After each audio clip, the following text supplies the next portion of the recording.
kami dari kelompok 9 peternakan F. Nah, dari Matkul Budidaya Aneka Ternak dan Hewan Lab. Nah, hari ini kita akan ngapain sih teman-teman? Nah, hari ini kita akan mengeksplor peternakan lebah. Sebelum itu kita perkenalan dulu. Nama saya Eza Pratama dengan NIM 2301401400195 dan ini kawan-kawan saya. Hai teman-teman, perkenalkan nama saya Muhammad Julan Almas Noval dengan NIM 23010124124130087. Dan kemudian ada rekan saya. Ya, selanjutnya ada saya sendiri Dika Ariwibowo dengan NIM 230111241300090. Ya, simak terus videonya ya.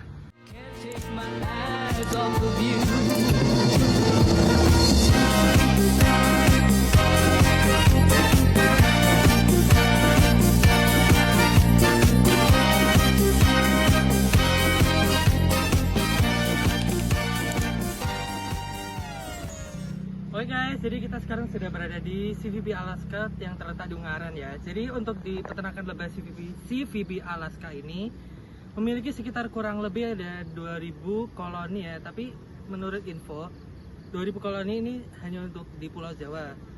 Untuk di Pulau Riau, Pulau Riau itu ada sekitar 1500 lebih koloni ya. Ada di peternakan lebah tersebut. Lalu untuk jenis lebah yang digunakan di CVB Alaska ini adalah mellifera, karena lebah mellifera termasuk unggul dalam produksi madu dan juga produksi madu yang terbanyak dibandingkan lebah lain ya. Terus lalu untuk rata-rata produksi di CVB Alaska ini tidak bisa diprediksi ya, karena tergantung alam juga, dan berhubung alam saat ini, cuaca saat ini juga musim hujan, jadi juga curah hujan ini sangat tinggi, jadi itu mengakibatkan rendahnya produksi madu atau bisa dikatakan juga gagal panen madu juga ya.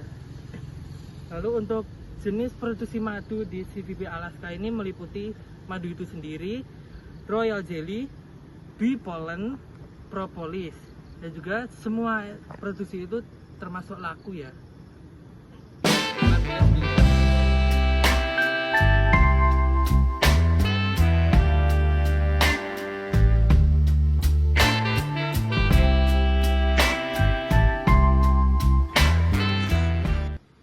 Kemudian untuk sarang lebah yang digunakan di Askara ini tuh menggunakan lilin yang dihasilkan oleh lebah tersebut saat panen. Jadi lilin dari hasil panen tersebut akan digunakan menjadi dasar sarang yang kemudian akan dihinggapi atau ditinggali oleh lebah sendiri.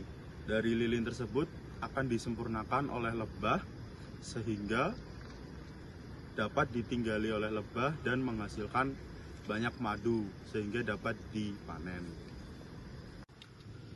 Kemudian untuk selanjutnya pemanenan lebah dilakukan 1 kali dalam setahun khususnya pada saat musim kemarau, karena pada saat musim kemarau kebutuhan nektar dari pohon-pohon itu mencukupi sangat banyak. Tapi ketika pada musim hujan kebutuhan nektar kurang sehingga menyebabkan terjadinya gagal panen seperti itu. Kemudian untuk pola sarang lebah sendiri itu di peternakan di Askara sendiri menggunakan atau didasari oleh lilin yang dihasilkan lebah tersebut. Kemudian lilin tersebut akan disempurnakan kembali oleh lebah itu sendiri sehingga sarang akan terbentuk secara sempurna dan siap untuk menghasilkan lebah.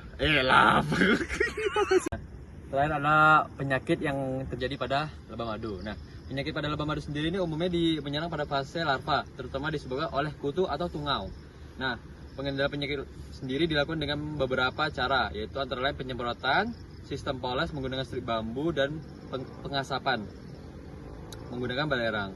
Masing-masing metode sendiri memiliki teknik aplikasi tersendiri yang disesuaikan oleh tingkat serangan kutu. Obat yang biasa digunakan juga berbentuk ampul cair yang diaplikasikan dengan cara disemprot.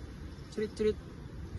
Nah, selanjutnya ada royal jelly sendiri. Nah, royal jelly ini tidak boleh terkena sinar matahari langsung karena dapat menurunkan kualitasnya dan kandungan nutrisinya, jadi enzimnya rusak. Oleh karena itu, penanganannya sendiri dapat dilakukan dengan penyimpanan yang harus dilakukan di tempat sejuk, tertutup dan terhindar dari cahaya. Teman-teman, mungkin segini saja. Semoga ilmunya bermanfaat, dan jika kalian ingin datang ke sini, kalian bisa menghubungi nomor di bawah ini. Oke, sekian dari kelompok kami. Terima kasih atas perhatiannya. Wassalamualaikum warahmatullahi wabarakatuh.